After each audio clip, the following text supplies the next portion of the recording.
today we are starting with a new chapter, chapter number 6. It is called Dhyana Yoga, or it is also called the Atma Samyama Yoga or Atma Samyama Yoga, whichever way you want to say it. As you can see, this is a chapter about meditation. And we will see some introduction first to understand the concepts of what exactly they are talking about, because meditation is sometimes not understood correctly. So first we will see how to understand it, and then we will go into the chapter itself. So step by step, I'm going to tell you. I will go slow. We know that meditation is a practice done by the mind. So it will be defined as Manasa Vyaparam. Manasa Vyaparam means it is an activity of the mind. That's what meditation means. Why we should do this meditation, how we should do it, all those things will be seen here. We know that samsara is lack of fulfillment in this world. When you say that I am unhappy, you're saying that I am actually not fulfilled, or I'm not happy about an aspect of what's happening in my life. So that is what you call as samsara. Now, what is being said in the scriptures is that ajnana or ignorance is the cause for the sorrow. That we saw in the second chapter itself. That when Gita made the claim will remove the sorrow, because of the ajnana or the ignorance of who you are in reality, that is causing the sorrow for you. So what is the solution for this? To get the jnana or to get the knowledge which will remove your sorrow. So jnana can only be attained through a source. So suppose you want to learn maths, then you need to go book which explains about the problems in maths. Like that, when you want to basically get the knowledge about who you are, first is you will go through a pramanam, which you call as a source, or it is an instrument for getting the knowledge. So this is a word. This is a technical term, pramanam, which we will see again what it means. That is what we need. So what is a pramanam? What is the source? We call it the Upanishads or the Bhagavad Gita.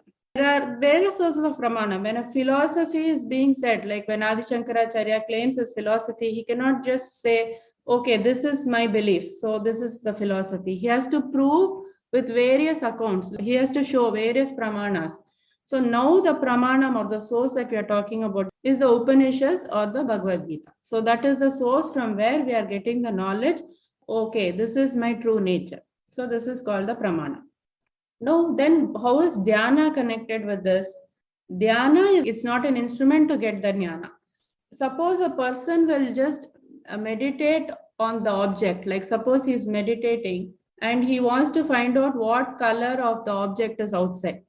Suppose there is an apple, he's just closing his eyes. Will he know what color of the object it is? He will know the color of the apple, whether it is green or red, he will not know. He has to open his eyes and see and look through the instrument, which is eyes, to know that the color of the apple is red.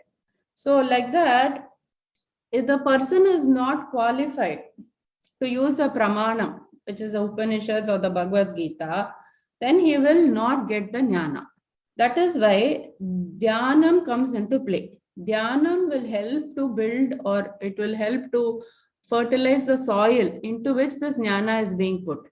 To make the absorption of this jnana is where we do the dhyanam, or we prepare our mind to absorb the teaching. So that is the role of dhyana. So what was the role of dhyana? Dhyana was used to fertilize the soil, to get the teachings of the Upanishads or the Gita, absorb it. So then we are able to understand it. So dhyanam helps in that. So that is the first thing we saw. So dhyana will help to prepare the soil. Also dhyana or meditation, what it will help to do is we have some contrary tendencies. Suppose you are used to eating with your right hand. When you want to switch to eating with your left hand, you cannot do it. You have to keep practicing. Automatically, when somebody gives you the plate, you'll start eating with your right hand without even knowing. So like that, some contrary tendencies are there in your mind. And suddenly when the Bhagavad Gita, they will come and tell you are this Atma, you are not this body and the mind. We cannot accept it, because from the very beginning, our belief is that we are the body and the mind. So dhyana will also help you to remove these contrary tendencies. Dhyana plays a role in two ways. First is it prepares the soil, or it prepares the ground for the teachings or the jnana to go inside, to be absorbed properly. And then the second is it removes your contrary tendencies. If you are always thinking in a certain way, you do dhyana and you correct it. So the two ways in which dhyana is used. Dhyana is actually a generic term. So there are two words I will use, but later I will explain what it actually means. Two types of dhyana we will say is the upasana, and the other is the nididhyasana. So what is this upasana? Just for now, you take it that this is the preparation before listening to the shastras, before listening to the knowledge, is the upasana, is this kind of dhyana or meditation. And nididhyasanam is after getting the jnana, after you have done the shravanam, after you've heard about this and you have cleared your doubts, after this what meditation you do is the nididhyasana. So we are going to go into detail about exactly what is upasanam, exactly what is nididhyasanam a little bit later. But for now, we just understand that when we do the meditation before the shravanam or just during the shravanam mananam stage is known as the upasana. And then after we get the knowledge, when we do that kind of meditation, it is known as nididhyasana. So what have we seen till now? The role of dhyana and what are the types of dhyana. Then dhyana should not be used. First, they will put a disclaimer all the time. What can dhyana not be used for? That is, dhyana should never be done with the expectation of getting jnana. I want to get jnana. That's why I'm meditating like that. That intent should not be there. And the second thing is, dhyana should not be done for getting mystic experiences. That is not the objective of dhyana. And the third is to get the siddhis.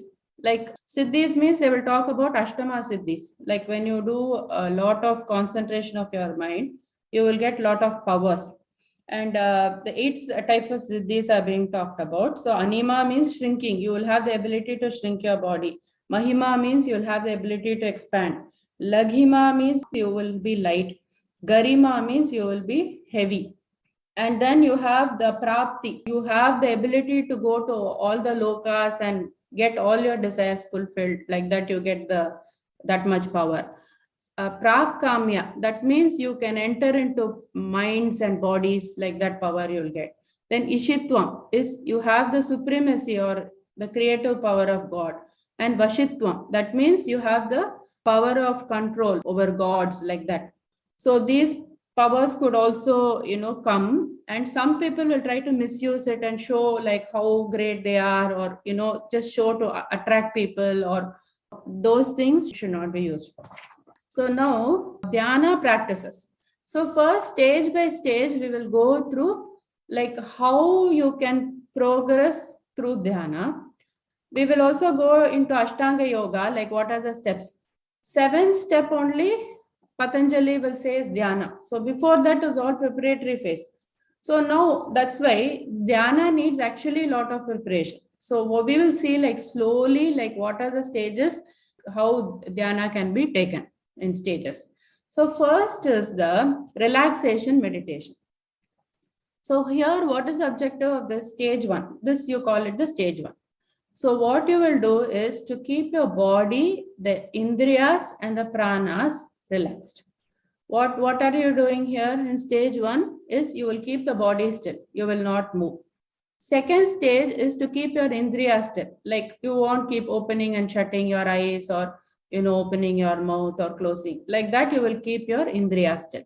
Then you will regulate the prana, or you will observe the prana. Whenever you observe your breath itself, your breath automatically will get regulated. You will get a sense of calmness. We will do this as the very first stage. So people who cannot sit still, who say, okay, I cannot do dhyana, that is not correct. First 1 month, try to sit still without moving, without opening or closing your eyes, or moving your hand here and there. Just sit there observing the breath. That should be the first practice, stage 1, before anybody goes into dhyana. That is stage 1. So stage 1, we call it as a relaxation meditation. So stage 2, we call the seeing the mind meditation. So what do we mean by seeing the mind meditation? Mind is like the karta and the karanam. What do we mean by this? Mind is an instrument through which we do everything that we ourselves know. Like the thought will come in our mind and then we will do something. So it is an instrument for action that we know. But mind also becomes a doer when you assume that I am the mind. When you think the thoughts are you, that means you think you are the doer. So what you have to do is to separate the mind from yourself. That means what do we do? People think that meditation means stopping all the thoughts. People will say that I cannot stop my thoughts. Thoughts keep coming. That is not the objective of meditation. Meditation's objective is to separate the thoughts and to see them as separate from you. So you see how you see a movie. Like that, you must be able to see the thoughts. And you know that, oh, this is only a thought.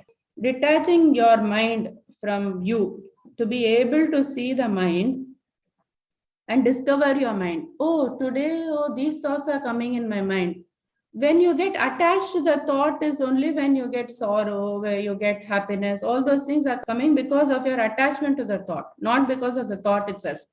The thought can be very bad thought or it can be a good thought. It is just a thought. That kind of separation when you develop, then you will be more in a position of control. So that is the second stage. So first stage was to relax, keep your body still, your indriya still, and your prana still. Stage 1. Stage 2 was you started to observe the thoughts in your mind. What are the thoughts that are coming? 80% of my thoughts, okay, are about somebody, okay. 20% of my thoughts are anxious thoughts. Like that, you will start to see the thoughts separately from you rather than reacting. So that was 2. Then stage 3 is when, okay, you started to see the thoughts. Stage 3 is called buddhi meditation. Or what you do is, your buddhi will be very clever. It is a very intelligent mechanism. So when you start to meditate, it will start to make decisions or it will start to give you brilliant ideas. So the buddhi also it is playing up.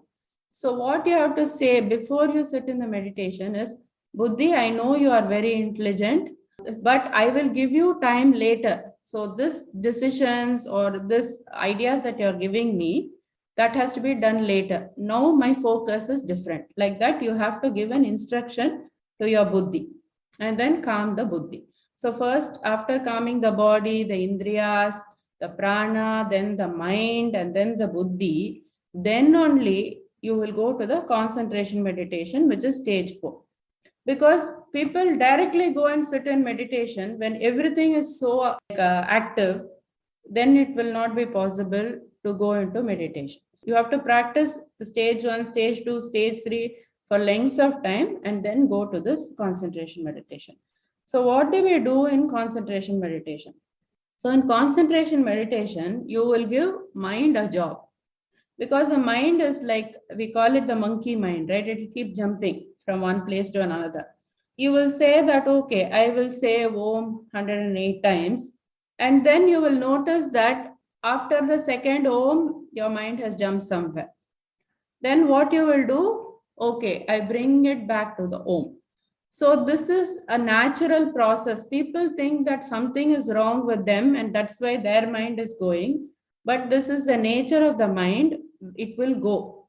Our job is to train the mind, like how you train a pet of yours. Like that, your job is to, because the mind is not trained as why it strays. So you will train your mind to do one job. I'm going to think only about this. And when my mind strays, then I will come back. So you will notice that after some time, your length of time of concentration will increase. 3 ways in which you can do. Initial, when you are coming into meditation, we will do the Manasa Puja, where like we will give a big topic for the mind. Like we are not focused on one mantra or one japa. The big topic is a puja about Shiva. What you will do? You will put chandan, that you will have the steps. So your mind is not going outside. It's not thinking about what I have to eat, what I have to wear. Rather, it is at least on one activity. It is on God, but you are doing it mentally. So that is the first stage, Manasa Puja.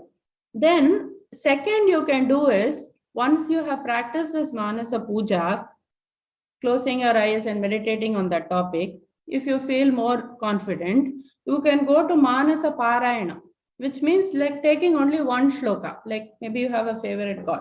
Suppose you say Brahma Murari Surarchita Lingam Nirmala Bhashita Shobhita Lingam Janmaja Dukkha Vinashana Lingam Tat Pranamami Sadashiva Lingam. So now you know the meaning of the shloka and you're just meditating on it.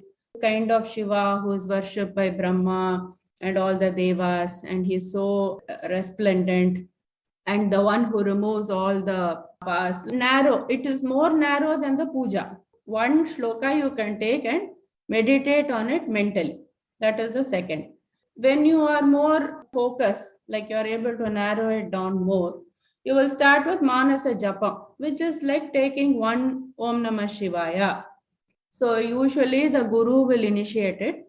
Otherwise, if you want also, take a mantra of your own favorite deity and you will do the meditation on that mantra alone. And when your mind wanders, you bring the mind back to that mantra. So that is the concept. So three things we have seen in concentration meditation is Manasa Puja, Manasa Parayanam and Manasa Japa. Up to this, concentration meditation is very popular. Various people are teaching it and it's become very popular. But we have to go beyond this concentration meditation. That is what is being said. So the fifth stage is the expansion meditation.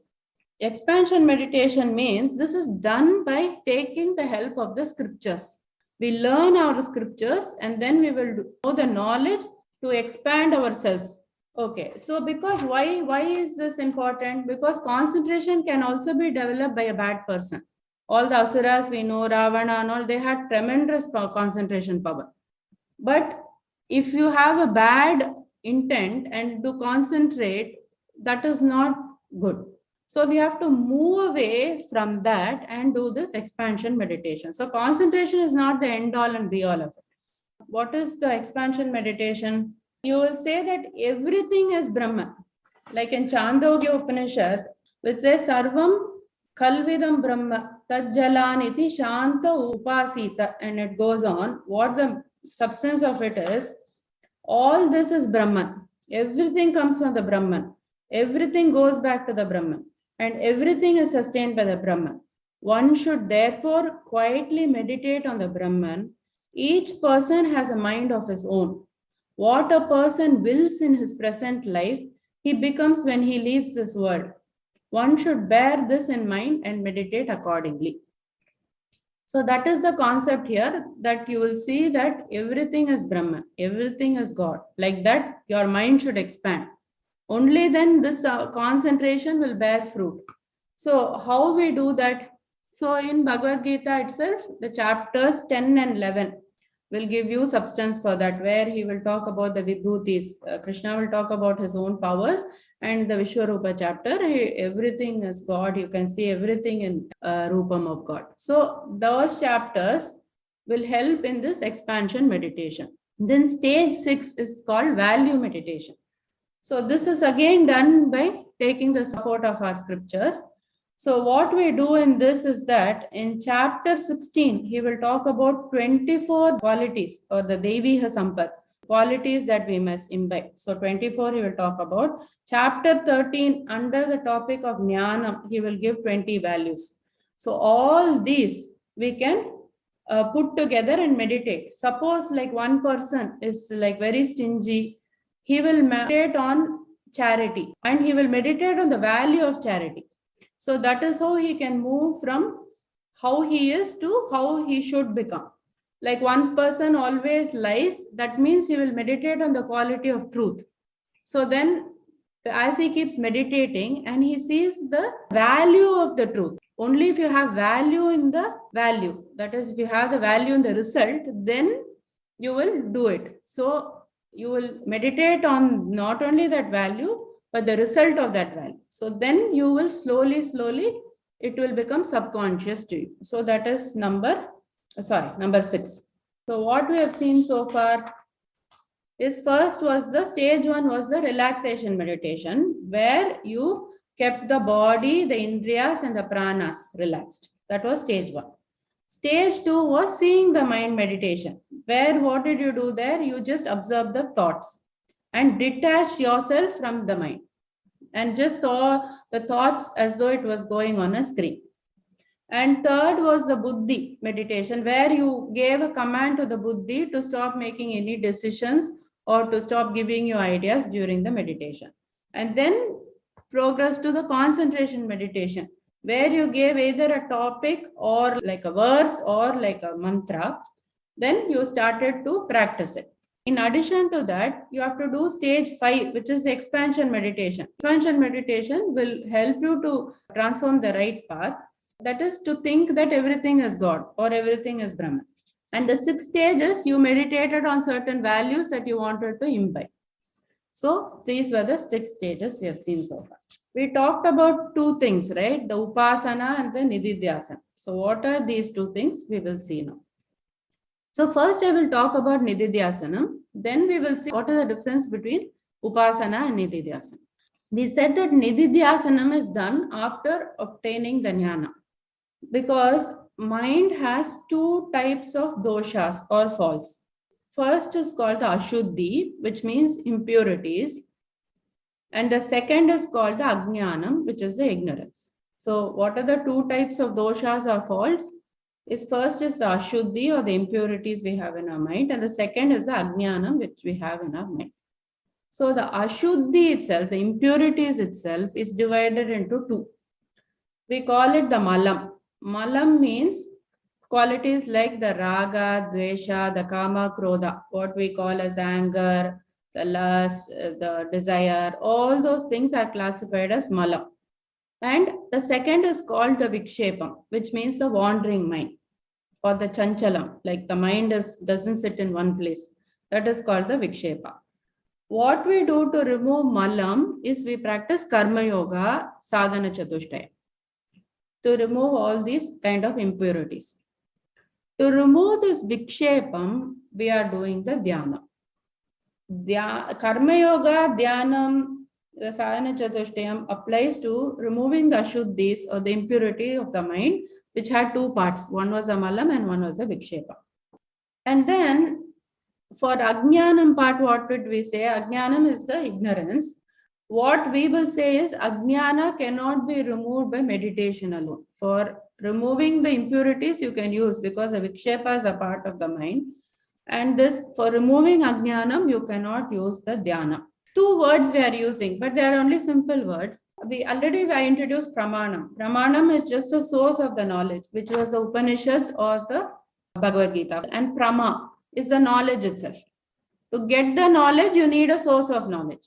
Prama is the knowledge itself, and pramanam is the source of the knowledge. So through the pramanam, you get to the prama. That is clear, right? Ignorance is about the nature of ourselves. We said that we have misunderstood ourselves. Prama or the knowledge is what? To get the real truth about ourselves. That is the knowledge. Teaching itself is that you are this Atma, you are this Brahman. You got that knowledge through the source of Bhagavad Gita. So that is what we are telling here. So the 2 stages we said, Shravana, that is you will listen to this knowledge and then you will clear the doubts. We are coming to this point of nididhyasana. I said to you that we will meditate to make your mind still, to get the knowledge. Now what we need to do? Let us consider the example of a sadhaka, or the one person who is going in the spiritual path. So what did he do? He did the sadhana chatushtayam and he did the karma yoga. And he purified his mind. Okay, he focused his mind, he concentrated his mind. Then he did the Shravanam and the Manana. So he did everything in the steps that was being told about. Now, how should his mind look? He would have obtained the knowledge, right? What knowledge he would have obtained? I am not this body, I am not this mind, I am this Brahma Swarupam. Like that, he would have got the knowledge. But what happened? Nothing really happened. He will say, actually, I went through all the things what they are saying, but for me, No, I cannot register that I am this Atma. It doesn't happen. What's wrong? The teaching is wrong, or the guru is not teaching me properly. Like that he will say, right? But actually, what is happening is the knowledge he has got. He had the belief, the previous belief that he is the body and the mind. That has not gone. So every day when he is functioning through this body and the mind, that is only coming back to him. And the new knowledge is not taking effect on him. So this is when this Nididhyasanam will help. Nididhyasanam will remove this contrary tendencies and it will help you to re-establish the new knowledge that you have learned. So Nididhyasanam can be practiced in two ways. One is like through Shravanam, repeated listening to all these Upanishads, Bhagavad Gita. One way Nididhyasanam can be practiced. And the other way in which Nididhyasanam can be practiced is as a meditation itself. So for which you can have rules, you need not have rules, but rules are given for this kind of Nididhyasanam. So what did we say till now? What have we said? We said that there are two things. One is the knowledge and one is the source of the knowledge. You get to the knowledge from the source of the knowledge. What you did, you listened to this knowledge. You listened to this knowledge, you did Shravanam and then you did Mananam. But your contrary tendencies didn't go. So you will do Nididhyasana. That is the basic substance of this. Now what is Upasana? That we have left it out. So what is Upasana? What is Nididhyasana? So first we said Upasanam is done before doing Shravanam and Mananam, and Nididhyasanam is done after getting the knowledge. So that was the first point. Then Upasanam will have some rules which are called the Vidhis. But Nididhyasanam, you do not have compulsory rules. There are rules, but it is not compulsory. So what is Upasanam? What is Nididhyasanam? For Upasanam, the object which you are meditating on is the Saguna Brahman. Saguna Brahman means what? Is the Brahman with the power of the Maya. That means what? If you are describing the Brahman in some way, shape or form, that is called the Saguna Brahman. If you are giving some divine qualities to the Brahman, if you are giving some form to the Brahman, if you are giving some name to the Brahman, that is called the Saguna Brahman. And this is what is the object of meditation in Upasana. Upasana focuses on the Saguna Brahman, which you will do before getting the knowledge. That is the Upasana. And the Nididhyasanam focus is on the Nirguna Brahman. Nirguna Brahman is the Brahman without any attributes. The way in which we can define is the Sat, Chit and the Ananda. We will expand it later. But Sat means existence, Chit meaning consciousness, and Ananda means bliss. Saguna Brahman and Nirguna Brahman. So the objects are totally different. And then Upasana, what are the fruits of Upasana? What you would do in Upasana is you can think of a god and say, okay, I'm doing this and I want this and this and this. Like that you can do. So that is the Upasana done for the Sakama Palam, like you are doing with the Kama or the desire. Or you can do the same Upasana thinking that I'm doing it for the purity of the mind. So that is the Palan of the Upasana. This Upasana later we will see. In chapter 8 we will see where it will lead to. But Upasana must progress into the Nididhyasana. If you stop at Upasana stage, what will happen? In chapter 8 we will see in detail. But here we are discussing the Nididhyasana.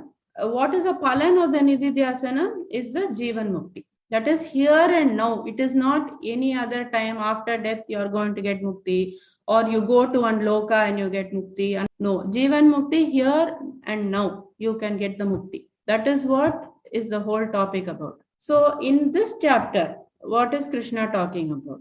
In this chapter, Krishna is talking about Nididhyasana. So, and he is talking about the rules for both Upasana and the Nididhyasana. So, what are the things we said? So, differences between Upasana and Nididhyasanam. For Upasana, the object of meditation is the Saguna Brahman or the Ishvara or even your favorite deity or God. That is the object of meditation. When the object of meditation is about the Nirguna Brahman, then it becomes the Nididhyasana. Upasana is done before the Jnana stage, before the Shravanam and Mananam stage. And after the Shravanam and Mananam stage, is when Nididhyasanam is done. Upasanam definitely has rules. You have to sit like this, you have a place, all those rules are definitely there for Upasanam, but Nididhyasanam need not have rules. It can have rules or it need not have rules. The fruit of Upasana and Nididhyasana are also very different. Upasana is done for the purity of the mind. A purity meaning like the stillness of the mind. Nididhyasanam is done for liberation. So that is the final stage. That is how they have given the steps. And what is this chapter about? It is about Nididhyasanam, but the rules that Krishna is telling is applied to both Upasana and Nididhyasana. We said that mind control is definitely needed. We found out that two things are definitely needed. We need the purity of the mind and we need the mind control. It brought reference to Patanjali also initially. So it is very important. We understand the Ashtanga Yoga given by Patanjali. Ashtanga means the 8 limbs of yoga that was given to us by Patanjali. And Patanjali was the one who also gave the Ayurveda. He wrote the Mahabharata on Panini grammar, and also he gave this Yoga Sutras. I think there are 195 or so Yoga Sutras. But disclaimer is that we need to know about this Ashtanga Yoga.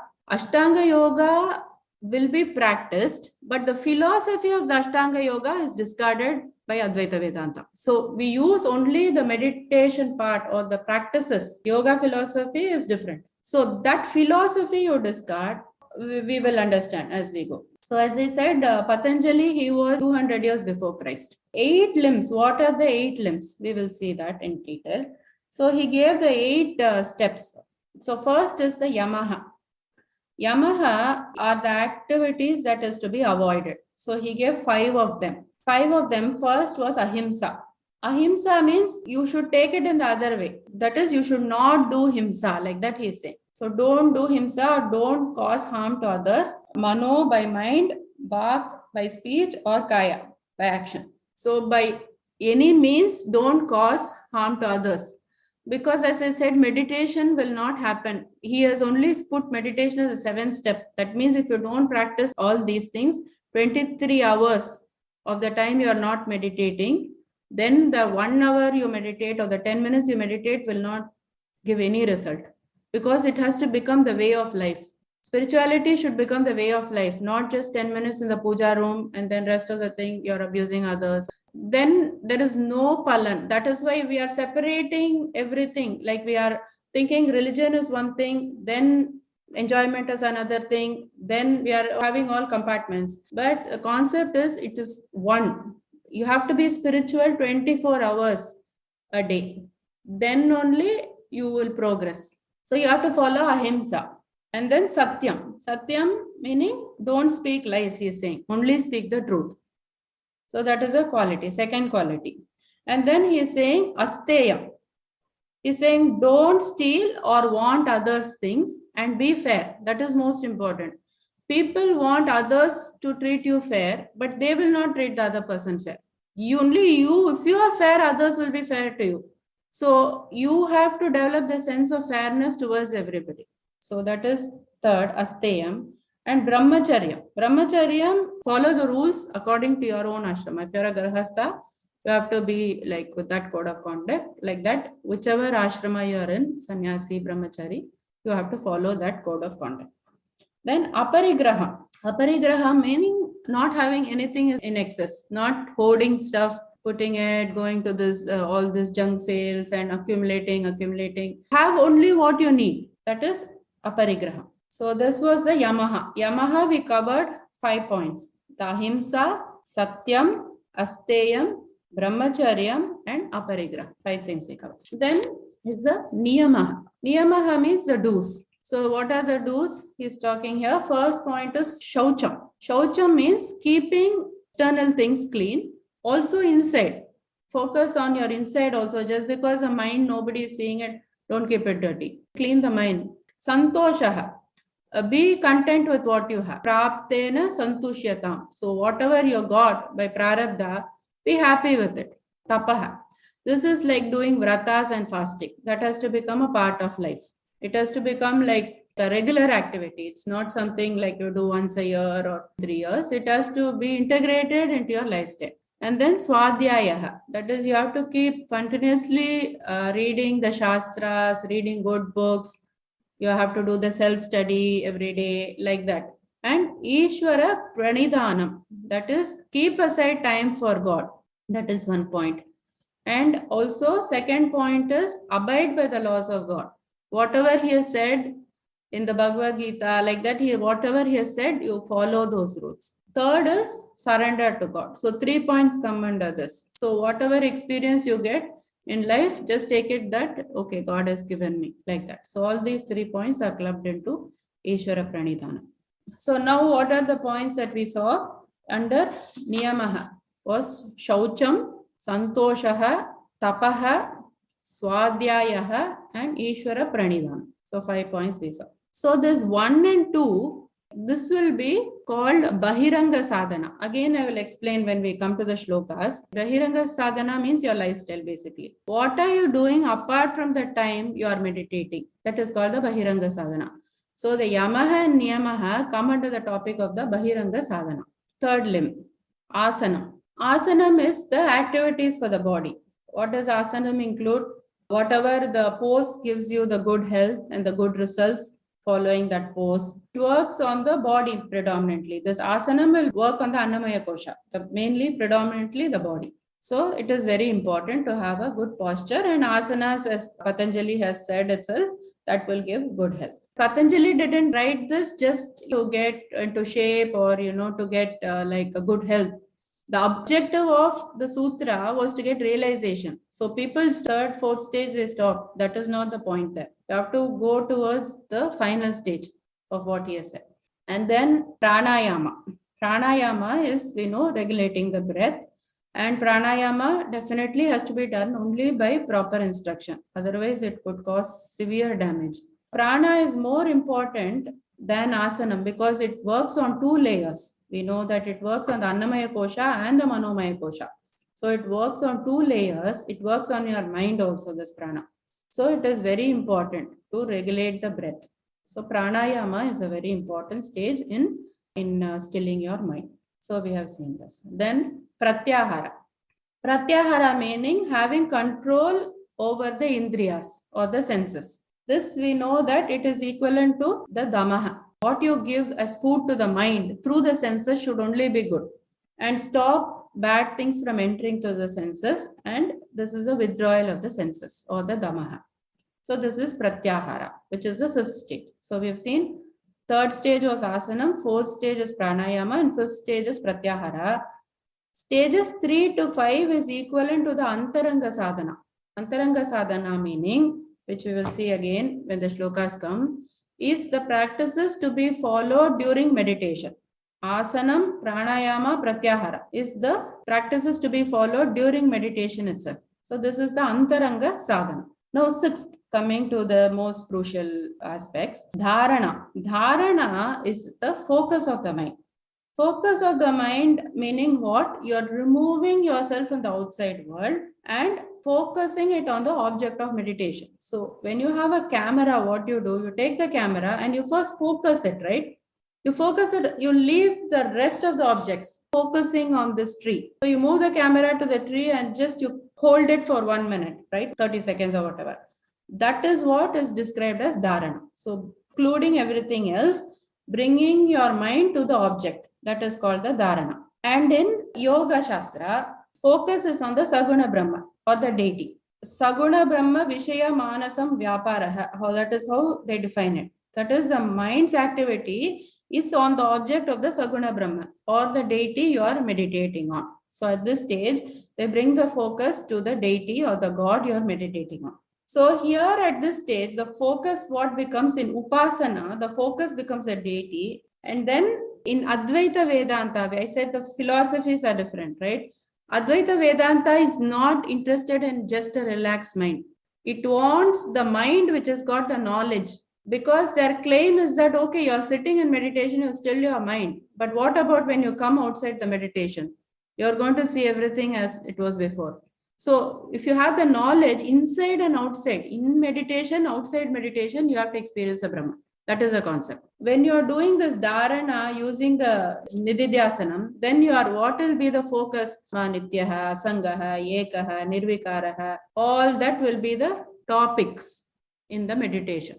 Then we are coming to dhyana. Dhyanam is actually the 7th stage, which is meditation. What do you do in dhyanam? You have the object. Now you know that there is an object and you brought the focus on the object.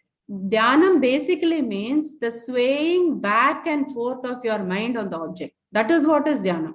People go into meditation and say, oh, I don't have focus at all. I cannot do dhyana. That is not the point. The point is bring it back, bring it back, bring it back. That is the point of dhyana. It is actually defined as a to and fro of the mind on the object and away from the object. That is the definition of dhyana. So don't be discouraged with the fact that my mind is going away. No, it has to go away. Your job is to bring it back. Put it in the leash and bring it back. Again, it will go away. Again, bring it back. So what will happen is, there are 2 types of thought waves that will come. One is called the sajatiya vritti. The same thought waves will be there. And one is called the vijatiya vritti. That basically means that you have a different thought wave. So this different thought wave is in between the same thought waves. Om, then some thought of going to a party. Om, some thought of eating out. Om, on, off. Then after a lot of practice, 2 ons will come. Om, then enjoyment. Om. Then after practice, 3 ohms will come. So like that, if you practice, then what will happen is you will get om. That is called the akara vritti. One continuous thought form you will get. That is called the akara vritti. So what did we say in dhyanam stage is on and off stage. Dhyanam is only on and off stage. Then you go to samadhi, which is peace. That means you get a natural absorption in this object of meditation. That is, you don't have to put that leash and bring your mind back. Mind itself will come back to that om. Say I have to think about om. Mind itself will come automatically. And when you have the natural absorption, that is called the sajatiya pratyaya pravaha. That is a constant flow of similar thoughts, unobstructed with dissimilar thoughts. That's the aim. After dhyanam, this is the aim. First, the aim is just to focus. After that, having the same thought, not same thought, on, off. Then try to bring all the same thoughts together and get the flow. That is when you will get absorbed. When you are meditating on Ishvara, it will be the Ishvara akara vritti. That will come automatically. And then this repetitions will get imprinted in your subconscious and it will become very effortless. Like how we learn driving. First, we had to concentrate a lot. Then after that, we can do it. So similar to that. That is what is samadhi. But samadhi itself, it is not the last stage.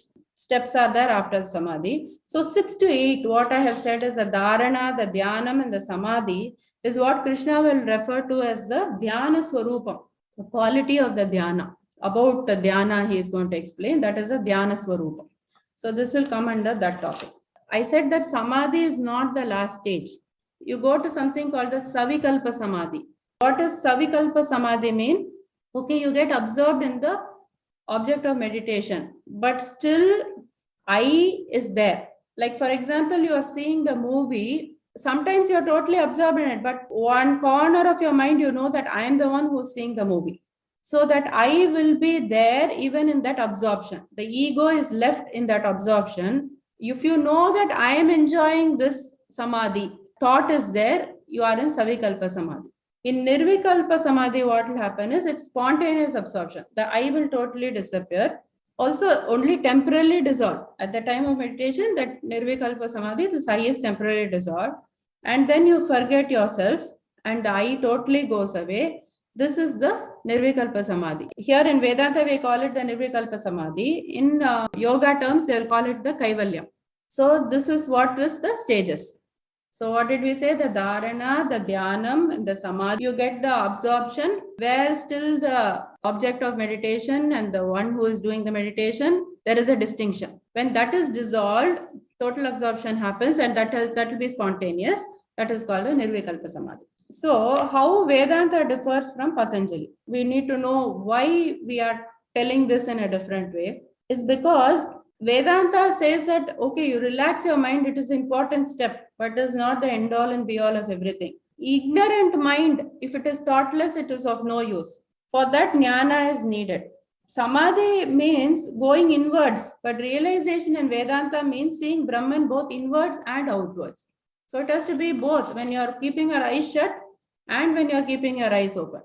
So that is the point where Vedanta makes. So what are the Atma related thoughts? I am the conscious principle by which my body, mind and senses are known. I illuminate the thoughtless and the thoughtful mind.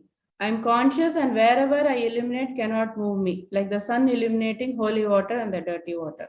Thoughts arrive and depart, but the consciousness that illuminates is never touched by it. So basically, mind is calm by meditation, entertain the Atma related thought, that is Nididhyasanam. In Vedanta, Samadhi is not the end as it is being said by others. In Vedanta, we use Samadhi to be established in the Jnana.